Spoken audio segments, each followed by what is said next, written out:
My name is Jim, and I'm an alcoholic. Wait, that's Saturday, sorry.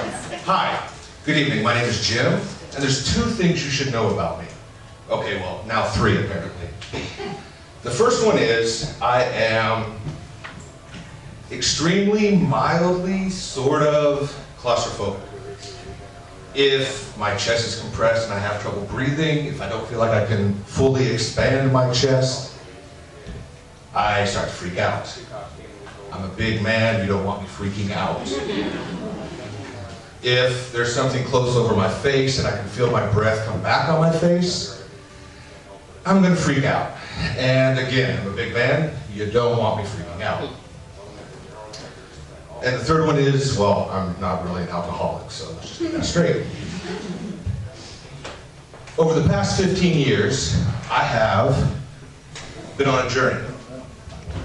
And this journey is a very spiritual one for me, and it is in the lifestyle of BDSM. When I first started this journey, I didn't know who I was or what I was in it. I just knew that I liked to tie my girlfriends up in bed and take a wooden handle brush to their ass. And when I was done, I'd untie them, jump on the bed and say, okay, you do me. The problem was, I could never find the right person that I could push far enough. Nor could I find the right person that was willing to push me. Then I met this lady who was a submissive in the lifestyle, and she introduced me to the lifestyle and to a couple of local groups. So over the next 13 months, I sat back, listened, attended munches and socials, and tried to figure out what this thing is, what it meant to me, and what my place was in it. It took a very long time before I realized who I am, what I am, and what my path would be. The 13th month was a very telling time for me. I was at a social, and there were about 30 people there. And it went like any other social. Everybody meets up, you're standing around in the kitchen, outside, you're talking, having a good time. Eventually everybody wanders into the dungeon, and they start playing. So I would go in, find a spot, and watch. And try to pick up some techniques, enjoy the sights, the sounds, the smells, the sensations, and just stand by and learn, observe and absorb as much as I could. When said submissive comes up to me and says, sir, my mistress, who is the leader of this group, has told me to come and ask you if you would like to do a scene with her. Well, I was taken aback, I was surprised, I was deeply honored, and a little apprehensive. For I had seen her scene before, and she showed no mercy. So I immediately said, well, yes, of course, it would be a great honor, before I realized that's not the right answer. A, you don't want to look too eager, and B, there's this little thing that we in the lifestyle have that's called negotiation. If you don't know what negotiating is for a scene, it's pretty simple. Person A, be a dom, sub, whatever, says what they want, what they like, what they don't like, and what they will never, ever, ever, never, ever do. The other person, person B, will say what they want, what they expect, what they like, what they don't like, what they may do, what you could probably convince them to do, and what they will never, ever, ever, never, never, ever, ever do.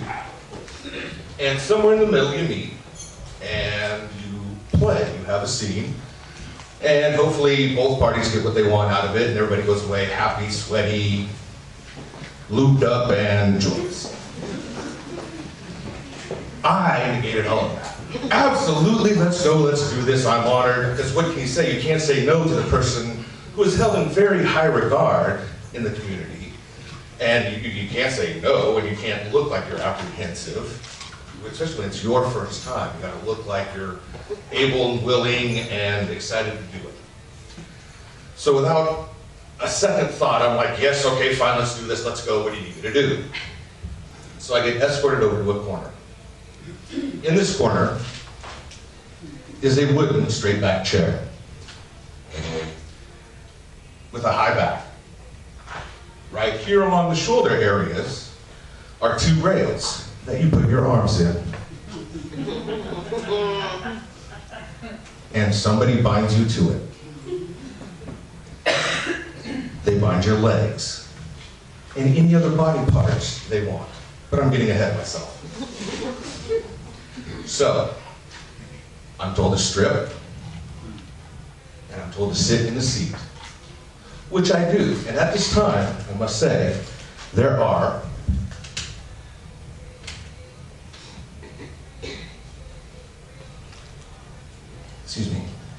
about 7 other scenes going on at this time. So in that 7 scenes, there's about 14 people playing in my close proximity. So there's various noises, grunts, groans, moans, screams, sounds of leather hitting flesh, other wonderful things. And all of that starts to fade as I begin to disrobe. As I disrobe, the submissive starts pulling out the toys and the accoutrements from their bag of tricks. It's a very dark corner, and I can't really see anything, except there's a lot of glinting coming off the items coming out.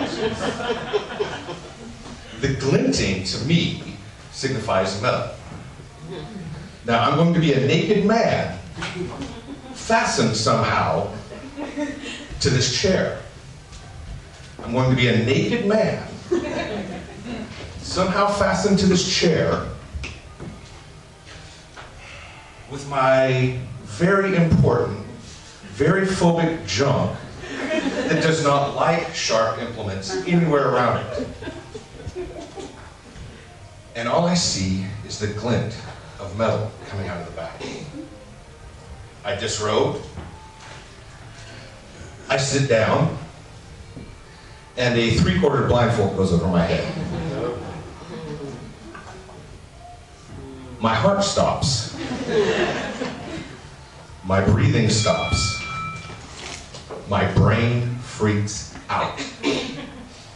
It's screaming so loud I know everybody in the room can hear it. Oh my God, what are you doing? What are you doing? What are you doing? What are you doing? Oh my God, what do you think you're doing? What are you doing? What possessed you to sit in this chair? What the hell is wrong with you? On the outside, I'm calm, cool, collected. I'm instructed to put my arms into the rails. Pallet wrap, commonly known as saran wrap, is proffered to the submissive, who begins to bind my arms into the rails.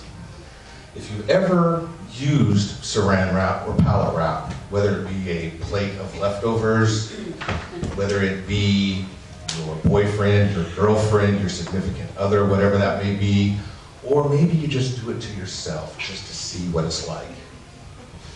There's not a lot of movement to it once it's wrapped around you. And then once you start to sweat, it gets even tighter. So I'm bound to the chair. My legs are bound. And my very sharp, needle, phobic junk is splayed out for everybody to see. My breath returns to me. I believe my heart starts beating again. And my hearing becomes very acute. And the one thing I notice is nobody is playing in the room anymore.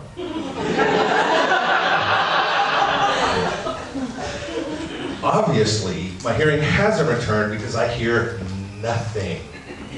I can hear a little whispering between the mistress and the submissive and nothing else. So this means that there are 30 pair of eyes upon me, bound naked to this chair with my very phobic junk out for everybody to see. At this point, I'm very sure that my very phobic junk was not the most impressive it's ever been in its life. looking anyway. My brain kicks into overdrive. These people are going to kill me. What the hell have I done to myself? I mean, I really don't know these people. I don't. I've seen them once a month, off and on, for 13 months. Once a month, for 13 months. Nobody that I know outside of this group of people knows I'm here. Nobody knows I know these people. So if I go missing, a la Goodfellas in the back of a Cadillac trunk in the middle of the night, no one's going to know where to look for me. I am screwed. How a very intelligent person like myself, at least I tell myself that, could put myself in this position to be bared open for everybody to see, everybody that I don't know, people that obviously are a little different than everybody else from what I've seen. Not bad, just not your normal vanilla people. And God knows what's going to happen to me and what these people are going to do to me. We all have an instinct, it's called fight or flight. I'm ready to flee like nobody's business. I know where I am in the state, which is out in the middle of nowhere, and I will run naked for 40 miles to the nearest house, and I'm okay with that. My very phobic junk flapping around in the wind, but it's okay, it's alive, and it's in one piece, and it's still connected to me, which is the most important part. Submissive whispers in my ear, relax, calm down, breathe. Breathe. Breathe. Takes a nipple, twists. Breathe. Okay.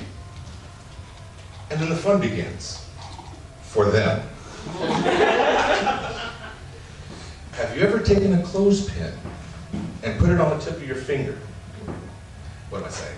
Have you ever taken a clothespin and put it on your nipple? Everybody say yes, because I know you have. Was it good? Was it fun? Sure it was. You can say yes, it's fun. Now imagine 20 of them placed around a very delicate area of skin that when you, as a man, and everybody in here that has the same junk that I do, can attest when they watch on TV, somebody gets kneed, kicked, a ball hits them in a certain way, they flinch, they react, they can physically feel the sensation of what that person felt.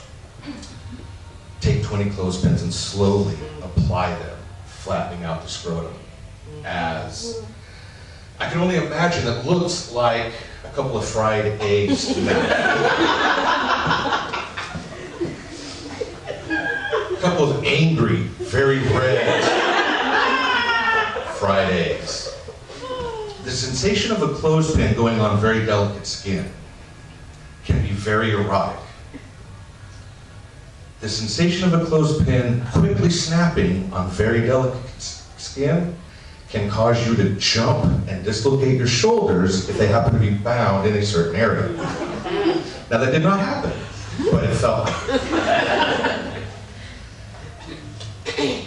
Once, after a short period of time, the clothespins, the area that the clothespins are compressed into, begins to numb itself. The endorphins kick in, you breathe, you start to relax, your body accepts the sensation and begins to flow with it. After a while, if that area is left alone, you may kind of forget that it is there. Until the first one of the 20 is removed. The sensation of putting a clothespin on a nipple is nothing compared to 10 minutes later when that clothespin is removed. The blood rushes back. That affected area goes, "The fuck are you doing?" Not what are you doing, but why? What did I ever do to you? What is wrong with you? may just make it out. We may just get out alive. If this is the worst of it, we may just get out alive. Sadly, it was just the beginning.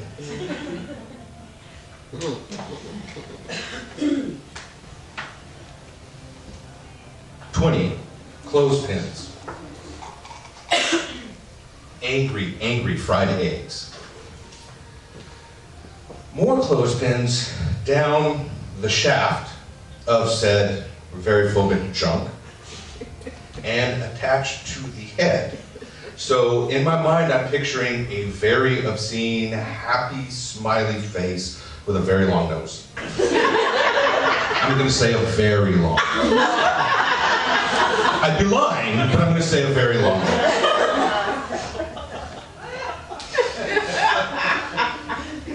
A respectable nose. Fair enough, a respectable nose.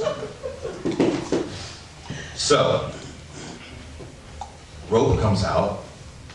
It starts getting wrapped around various areas and drawn tightly, restricting the blood. So now the angry fried eggs, I'm sure, are now purple. And while this is going on, I have a submissive behind me who is taking the Warburton wheel and running it very delicately, or not so delicately, into the flesh, in and around my nipples. So I don't know which part to focus on. There's a snap of a clothespin, so now I know where my attention is centered to. And then there's these little tiny needles. I don't know if you know what a Warburton wheel is, but it is, looks like a medical instrument. And it has a wheel on it, or several wheels, and each wheel has very tiny pins attached to it, approximately 7 on average to each wheel, that as you run it over the flesh hard enough, it can actually leave little pinpricks and little droplets of blood if you really, really like the person you're doing it to. So, as I am being exfoliated in the gestal area, and I'm being hung out to dry down here, my brain is going, okay, you can do this, you can do this, you can do this, you can do this. You've got to be halfway home. You've got to be halfway home. You're doing it, you're doing it, you're doing it. Until all 20 of them are removed at once. At which point, if I had dislocated my shoulders, they would have gone back into place. Saran wrap will save your life. If you ever need to get out of a burning building from the 50th floor, whatever, tie one end off to your bedpost and just jump. As it unfurls, I promise you it will hold you. I am a big man. And if I could not remove myself from said situation at the time, being probably one of the 2 most times I was fearful for people actually really intentionally hurting me, it's going to hold you if you jump off the 50th floor swinging from it. You can take that to the bank. And if it doesn't work, then you did something wrong, I promise. It's not me. So the clothespins are removed. The rope is now removed so that my junk is returning to a regular state of really pissed offness. There's flicks of certain delicate areas from very long fingernails.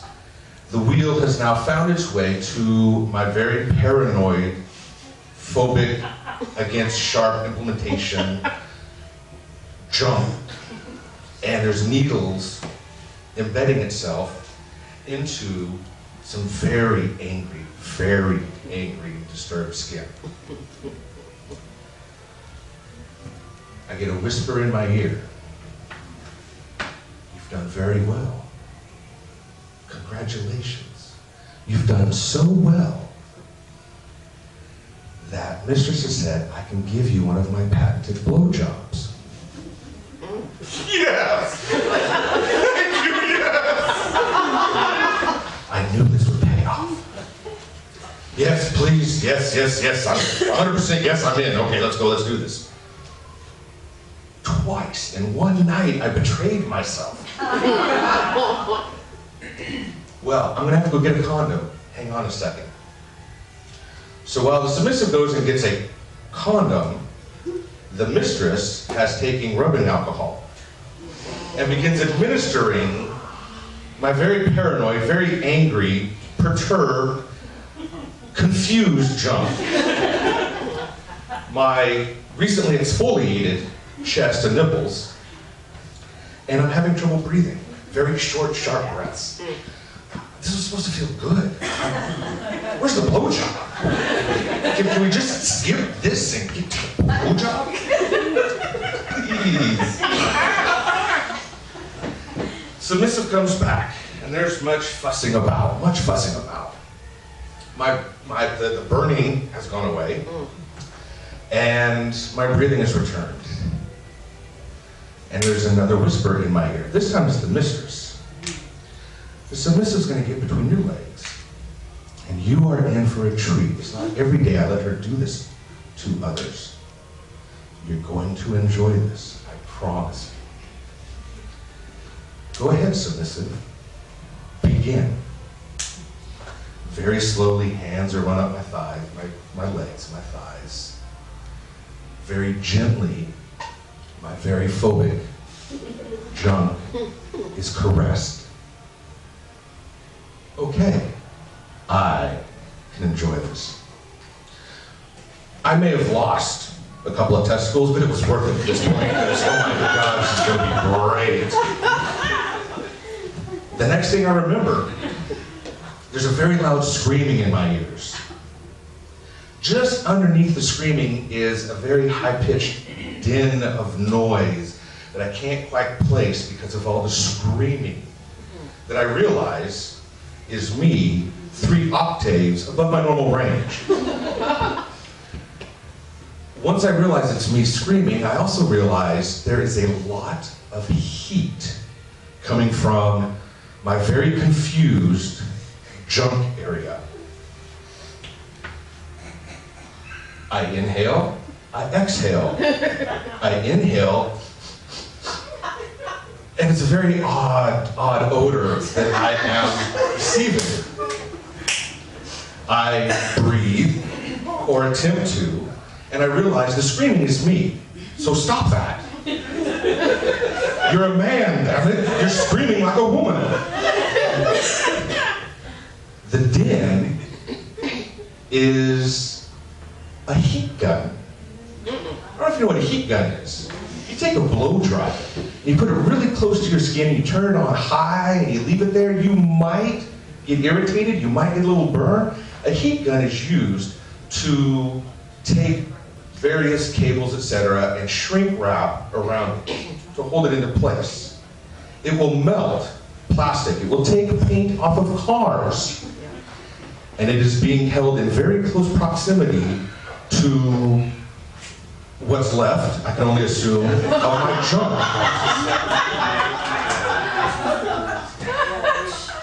I'll leave you with this. Negotiation